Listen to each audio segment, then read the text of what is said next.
How to add a keyboard language in Windows 11. Hello guys, in this tutorial I'm gonna show you how you can add a keyboard language in Windows 11. But before we go on with the video, please take your time to subscribe to the channel because I do tutorials like this every week. Okay, so let's go to the video.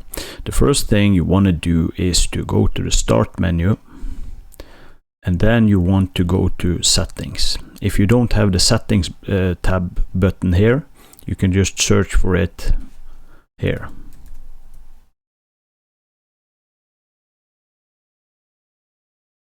And inside the Settings app, you will go to Time and Language.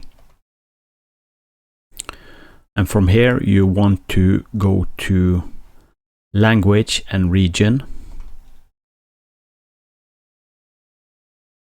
And inside here, you want to click the three dots on the language that you are currently using in your Windows. So just click this and then go to Language Options. And from here, you want to go down to Keyboards and then add a keyboard. And let's say I want to have a Norwegian keyboard. So I will just scroll down until I find the Norwegian keyboard, sorry. And I want to remove the United Kingdom keyboard.